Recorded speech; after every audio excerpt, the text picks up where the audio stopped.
Assalamu alaikum dear viewers, I am Tayyab Ali. Welcome to my channel Chess Essentials. Today we will discuss the power of two bishops. The two bishops work very well together because they cover both the light square and dark square diagonals. Let's see a diagram in which two bishops make two knights look silly. In this diagram you guys can see that black is a pawn up but his knights are very defensive. On the other hand, white is a pawn down but he has very powerful bishop pair. The bishop pair will not attack the black pawns but he is also cutting the black king. In this diagram it is white to play and white play the move h4, fixing the pawn on the h5 and making it a permanent weakness. And black play knight to the b8. Black play bishop g5 check, king goes to f7 and white play bishop to the f5. Black play knight to the a7 and white play bishop to the f4. Black play knight b to c6 and white play bishop to the d3, stopping the advance of the black pawn. Here black play knight to the c8 and white play bishop to e2. Black play king to the g6 and white play bishop d3 check. Black king goes to the f6 and white play bishop to the e2. White is gaining time on the clock. Black play king to the g6 and white play bishop to the f3 and black play knight c6 to the e7. Now black think for 40 minutes and resign because black is in a zugzwang position and he has to lose the material. If black king move, then h5 pawn will hang. And if e7 knight moves, then the d5 pawn will hang. And if c8 knight move, then the e7 knight will hang. So black resigned in this position and you guys have seen that white's two powerful bishops make the black knights look silly and dumb. Let's see a game between the two grandmasters, and in this game you guys will see that if your opponent gives you a bishop pair and then he will lock the center and create the advanced support points for his knight or exchanging one of his piece for your bishop, then he will be in comfortable position. Now let's start the game. The game starts with the d4. Black play knight f6, white play c4 and black play e6. White play knight to the f3 and black gives check on the b4. And this is Bogo Indian. And white play knight to the c3, black play c5, white play e3 and black play knight to the c6. White play bishop to the d3 and here black gives up his bishop pair and capture the knight on the c3. After bx c3, black play d6 and white castle here and black play e5. Here black plan is to close the position so that white's bishop becomes inactive. And white play knight to the d7, black castle and white play d5 and black knight goes to the e7 and white play f4 because white wants to open up the position for his bishops, so white play f4. If black allow the move f5, then white will be very happy because he is not only gaining space but also after the move e4 his c1 bishop will become active. Here black capture on f4 and white play e capture f4 and black play bishop to the f5. Black is solving all his problems and white play queen to the c2 and black play queen to the d7. White play knight to the e4. Here black play rook a to the e8 and white play bishop to the d2. Black knight capture the knight on the e4 and white recapture with the bishop and bishop capture e4 and queen capture e4. Here black play f5 and white play queen to the d3. Black play the move f5 because he does not want white to play the move f5. Due to his move f5, black dark square bishop is blocked by his own pawn.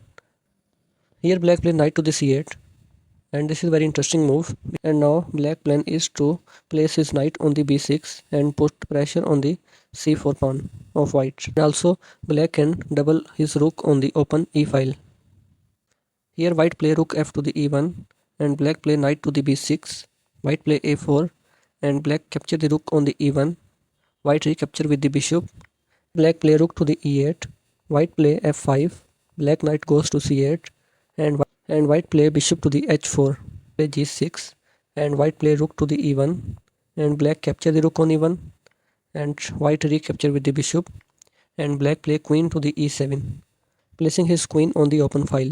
White play bishop to the f2 and black play king to the f7. White play queen to the b1 and black play a6. Here white is completely lost because black has a winning plan. Black's plan is to move his king to the e8, to the d8 and to the c7 and then push his pawn to the b6, so that after white capture the pawn on the b6, black will recapture with the knight and then black a pawn will be promoting to the queen. Here white play h3 and black play h5 and white play queen to the c2 and black play king to the e8. Now you can see that black is bringing his king on the queen side. White play queen b1 and black play king to the d8. White play g4, h captures d4, h captures d4 and black play queen to the f7. Now g captures f5 and g captures f5. White bishop gives check on the h4 and black king goes to c7 and white put his bishop on the g5. Here black play queen to the d7, white play king to the g2, black play b6 and white play queen to the a2, black play king to the b7 and white capture on the b6 and black knight capture on the b6 and white play queen to the e2, black play a5, white play king to the g3, black play a4, white play king to the f2, black play a3 and white queen goes to a2 and black queen moves to a4, white bishop goes to the d8 and now black knight capture the pawn on the c4 and white queen moves to e2 and black play a2, white queen gives check on the e7, black king moves to the a6, white queen goes to the c7 and black play b5. After the move queen to the b5, white resign because white queen can give check on the c8 and black queen can block with the queen to the b7 and there are further no more checks and black pawn is going to promote. So white resign here. In this diagram you guys have seen that white contain bishop pair in the game but black comes with a planning. He does not allow the bishop pair of white to work well because he does not allow the diagonals or lines to be opened for the bishops. Black exchanges one of the white bishop and make his knight superior to the white remaining bishop and finally black win the game. Let's see another game and in this game you guys will see that what happened when the two bishops got open diagonals. The game starts with the e4, black plays c5, Sicilian defense, white play knight to the f3, black play knight to the c6, white play d4, c captures d4, knight captures d4 and knight to the f6, black play knight to the c3 and d6. White play bishop to the g5, black play e6, white play bishop to the e2, black play bishop to the e7 and white castle here and black castle and white play knight to the b4. Here black play a6 and white play bishop captures knight on the f3 and here black play the move g captures f3 because black thinks that if he captures with the bishop then the pawn on the d6 will fall, but actually capturing with the bishop was the best move according to the Indian, and Indian gives -1 advantage for the black if black capture with the bishop, but in the game black decided to capture the bishop on the f6 with the g pawn. White play knight to the d4, black play king to the h8, white play king to the h1 and black play rook to the g8. Here white play f4, black play bishop to the d7, white play bishop to the f3 and black play rook to the c8. Now you guys can see that black bishops are inactive, but black pawns control many critical squares. They are controlling g5, e5, f5, d5 and c5 and not allowing the white knight to come forward. And here white plan should be to play the move f5, so that after white play the move f5 and black either capture the pawn on the f5 and white recapture with the e pawn, then also black bishop remain inactive. And if white play f5 and black play e5, then white knight will get an outstanding outpost on the d5 square. So white's plan should be to play the move f5, but white capture the knight on the c6 and black recapture with the b pawn. And now white lost his advantage and the game becomes equal, and it looks silly that black recaptured with the b pawn and blocking his open c file, but this allows black to play the move d5 and also supporting the center of black. Here white play knight to the e2 and black play d5, and now white play f5 and black play queen to the c7. White plays c4, d captures c4 and queen to the d4. Black plays c5. Queen captures c4 and black play bishop to the d6. And now you guys can see that black bishop comes out and controlling the whole diagonal. Here white play g3 and black play bishop to the b5.